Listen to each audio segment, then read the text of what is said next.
Hello friends, welcome back to our channel Moms Daily. ഇന്ന് ഞാൻ വന്നിരിക്കുന്നത് ഒരു സ്പെഷ്യൽ സ്നാക്ക് റെസിപ്പി ആയിട്ടാണ്. അത് ഉണ്ടാക്കുന്നത് ഗോതമ്പ് പൊടിയൊക്കെ വെച്ചിട്ടാണ് കേട്ടോ. നമ്മുടെ വീട്ടിൽ എപ്പോഴും ഉണ്ടാവുന്നതാണ് ഗോതമ്പ് പൊടി. അപ്പോൾ അതൊക്കെ വെച്ചിട്ട് എങ്ങനെയാണ് പെട്ടെന്ന് തന്നെ കാണാൻ ഭംഗിയുള്ളതും ഇച്ചിരി പുതുമയൊക്കെ അറിഞ്ഞിട്ടുള്ള ഒരു സ്നാക്ക് എങ്ങനെ ഉണ്ടാക്കാമെന്ന് നമുക്ക് പെട്ടെന്നൊന്ന് കണ്ടു നോക്കാം. അതിനായിട്ട് ഞാനൊരു ബൗൾ എടുത്തിട്ടുണ്ട്. ഇതിനകത്തോട്ട് 1 ടീസ്പൂൺ ഈസ്റ്റ് ചേർത്ത് കൊടുക്കാം. പിന്നെ ഒരു 1/4 കപ്പ് പാല് ചേർത്ത് കൊടുക്കുന്നുണ്ട്.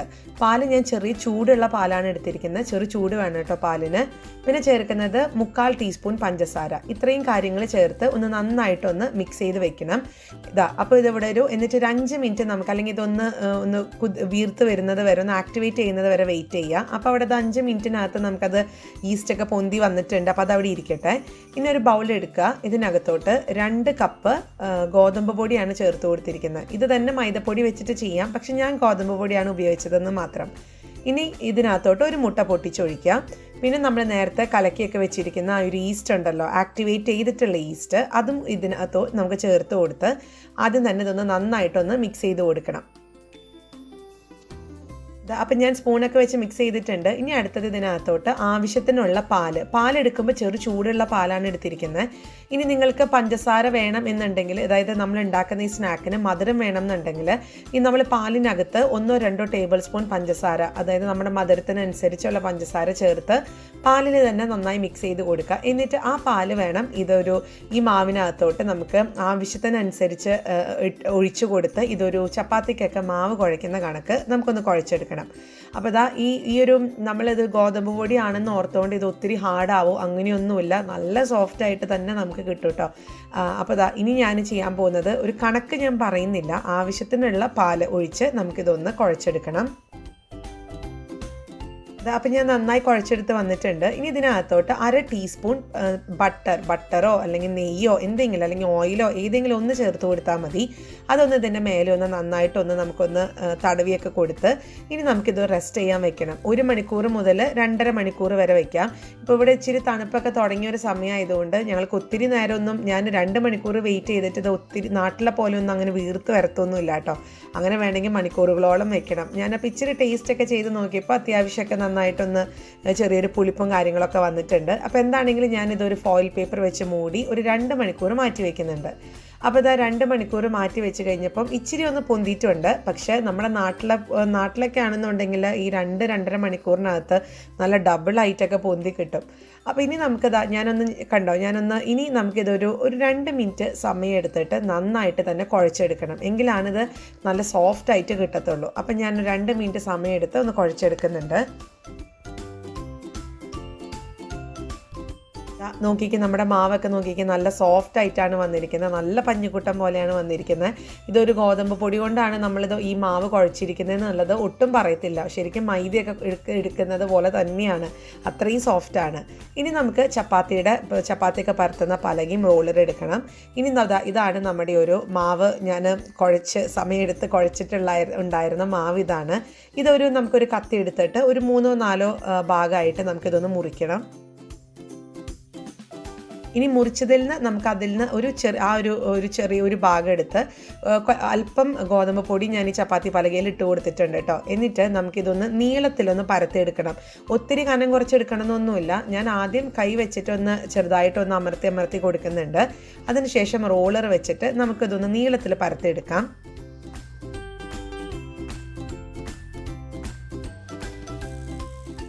അപ്പം നീളത്തിലൊക്കെ പരത്തി ഈ ഒരു കണക്കിന് എടുത്തിട്ടുണ്ട്. ഇനി നമുക്ക് കത്തി വെച്ചിട്ട് ഇതൊന്ന് മുറിച്ചെടുക്കണം. നീളത്തിൽ ഈ ഒരു കണക്കിന് നമുക്കിതൊന്ന് മുറിച്ചെടുക്കണം.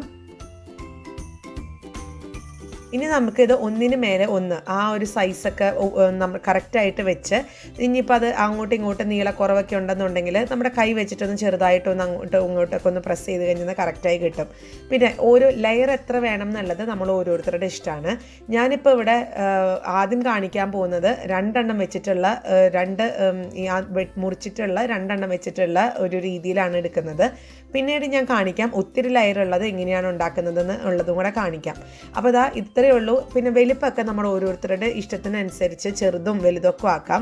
ഞാൻ ആ മുറിച്ച് തന്നെ നടുവേ ഒന്ന് മുറിച്ചെടുത്തിട്ടാണ് ഞാനിത് ചെയ്യുന്നത്. അപ്പോൾ അതുകൊണ്ട് കൊച്ചതായിട്ട് ഉണ്ടാക്കുന്നുണ്ട്, വലുതായിട്ട് ഞാൻ കാണിക്കാം.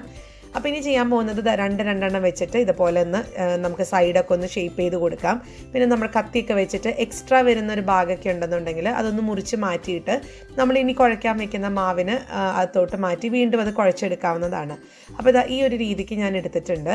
ഇനി നമുക്ക് ചെയ്യാനുള്ളത് ഒരു കത്തി വെച്ചിട്ട് ഇതിൻ്റെ നടുവേ നമ്മൾ ചെറുതായിട്ടൊന്ന് വരഞ്ഞൊന്ന് കൊടുക്കുന്നുണ്ട്. കണ്ടോ, ഈ ഒരു കണക്കിന് നമ്മളൊന്ന് ഒത്തിരി ആഴത്തിലൊന്നും ആക്കണ്ട, ജസ്റ്റ് ഒന്ന് വരഞ്ഞു കൊടുക്കുക. അതിനുശേഷം ഇതിൻ്റെ രണ്ടറ്റത്ത് നമുക്കിതുപോലെ ഒന്ന് കൂർപ്പിച്ചെടുക്കണം. പക്ഷെ ഞാൻ ഇത് തന്നെ രണ്ടായിട്ട് തന്നെയാണ് ഞാൻ പറഞ്ഞല്ലോ ചെറുതാക്കിയിട്ടാണ് ഞാൻ എടുക്കുന്നത്. എന്നിട്ട് ഇതിൻ്റെ അറ്റത്തൊന്ന് ഇതുപോലെ ഒന്ന് കൂർപ്പിച്ചെടുക്കാം. ഇതൊക്കെ ഓരോരുത്തരുടെ ഇഷ്ടത്തിനനുസരിച്ച് ഒക്കെ ചെയ്യാവുന്നതാണ്.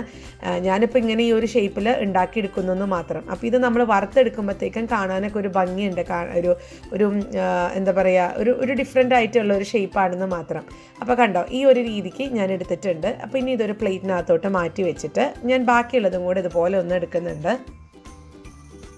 ഇനി നമ്മളൊരു 3-4 മുറിച്ച് മാറ്റി വെച്ചതിൽ നിന്ന് അടുത്തൊരു ബോൾ എടുത്തിട്ടുണ്ട്. അതും ഇതുപോലെ നീളത്തിലൊന്ന് പരത്തിയെടുക്കാം.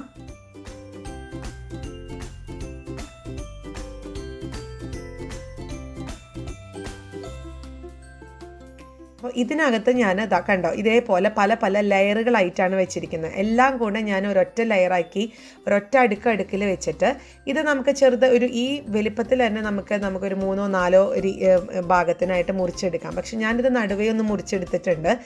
ഇനി നമുക്കിതിൻ്റെ ഇതുപോലെ ഒരു കത്തി വെച്ചിട്ട് നടുവേ ഒന്ന് ചെറുതായിട്ടൊന്ന് മുറിച്ചെടുക്കുക. അത് ഒത്തിരി കീറിപ്പോരുത് കേട്ടോ, ജസ്റ്റ് ഒരു വെട്ട് മാത്രം കൊടുക്കുക. എന്നിട്ട് അറ്റത്ത് ഇതുപോലെ ഒന്ന് ജസ്റ്റ് ഒന്ന് കൂർപ്പിച്ച് കൊടുക്കുക. ഇത്രയേ ഉള്ളൂ. ഇത് നോക്കിക്കുക, ഇതാവുമ്പോഴത്തേക്ക് നമുക്ക് ഒത്തിരി ലെയറായിട്ട് ഇങ്ങനെ കാണാനൊക്കെ നല്ല രസമാണ്. അത് ലെയർ അടുക്കായിട്ട് ഇരുന്നിട്ട്. അപ്പോൾ ഇനി നമുക്ക് ബാക്കിയുള്ളതും ഇതുപോലെയൊക്കെ എടുത്ത് ഞാൻ പ്ലേറ്റിൽ ഇതൊന്ന് ഫില്ല് എടുത്തിട്ട് വരാം. അങ്ങനെ നമ്മുടെ സ്നാക്ക് ഇവിടെ റെഡിയാണ്. പിന്നെ ഈ ഒരു ഷേപ്പ് വേണമെന്ന് ഒരു നിർബന്ധമൊന്നും ഇല്ല കേട്ടോ. നിങ്ങൾക്ക് ഇനി റൗണ്ട് ഷേപ്പിൽ ഉണ്ടാക്കണം എന്നുണ്ടെങ്കിൽ റൗണ്ട് ഷേപ്പിൽ ഉണ്ടാക്കാം, അല്ലെങ്കിൽ നീളത്തിൽ വേണമെന്നുണ്ടെങ്കിൽ അങ്ങനെ ഉണ്ടാക്കാം. അതൊക്കെ ഓരോരുത്തരുടെ ഇഷ്ടമാണ്. അപ്പോൾ ഞാനിതൊന്ന് വറുത്തെടുക്കാൻ പോവാണ്. അതിനായിട്ട് ഒരു പാൻ അടുപ്പത്ത് വയ്ക്കുക. അതിനകത്തോട്ട് ഞാൻ എണ്ണ ഒഴിച്ചിട്ടുണ്ട്. എന്നിട്ടൊരു മീഡിയം ഫ്ലെയിമിൽ എണ്ണ ഒന്ന് ചൂടാവട്ടെ. അതിനുശേഷം നമുക്ക് ഇതിന് പാത്രത്തിൻ്റെ ഒക്കെ വലിപ്പം അനുസരിച്ച് 3, 4, 5 എണ്ണൊക്കെ ഇട്ട് കൊടുത്ത് നമുക്കിതൊന്ന് വറുത്തെടുക്കാം. പിന്നെ മീഡിയം ഫ്ലെയിമിൽ നിന്ന് ഒരിക്കലും കൂട്ടരുത്, കാരണം അല്ലെങ്കിൽ ഇതിൻ്റെ പുറമൊക്കെ നല്ല ഭംഗിയിൽ നല്ല കളറിലൊക്കെ വരും, അകം വെന്ത് വരത്തില്ല. അപ്പോൾ അതുകൊണ്ട് ഒരു മീഡിയത്തിൻ്റെ ഒരു തൊട്ട് താഴെയുള്ള രീതിയിൽ ഇട്ടാലും കുഴപ്പമൊന്നുമില്ല. നമുക്ക് സമയം എടുത്തിട്ട് ഇതൊന്ന് തിരിച്ചു മറിച്ചിട്ട് നമുക്കിതൊന്ന് വറുത്തെടുക്കാം. പിന്നെ ഇതിനകത്ത് നമ്മൾ വറുത്ത് തുടങ്ങുമ്പോഴത്തേക്കും എണ്ണ ഒന്ന് ഇതിൻ്റെ അകത്ത് ഒന്ന് ചെല്ലുമ്പോഴത്തേക്കും ഇതിങ്ങനെ വീർത്ത് വരാൻ തുടങ്ങും കേട്ടോ. അപ്പോഴാണ് നമ്മുടെ ലെയറൊക്കെ കാണാനൊക്കെ ഇച്ചിരി ഭംഗി ഉണ്ടാവുക. കണ്ടോ, ഈ ഒരു രീതിയിൽ ഇത് വീർത്ത് വന്നിട്ടുണ്ട്. അപ്പോൾ നമുക്ക് നോക്കാം ഇതെങ്ങനെയാണ് വറുത്തെടുത്തിട്ട് വരുമ്പോൾ ഉണ്ടാവുന്നതെന്ന്.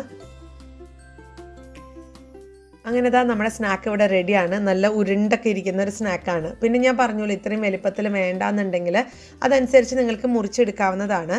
അപ്പോൾ ഇനി ഞാൻ ബാക്കിയുള്ളതും കൂടെ ഇതുപോലെ ഒന്ന് വറുത്ത് ഒരു സെർവിങ് പ്ലേറ്റിനകത്തോട്ടൊന്ന് മാറ്റി വയ്ക്കുന്നുണ്ട്.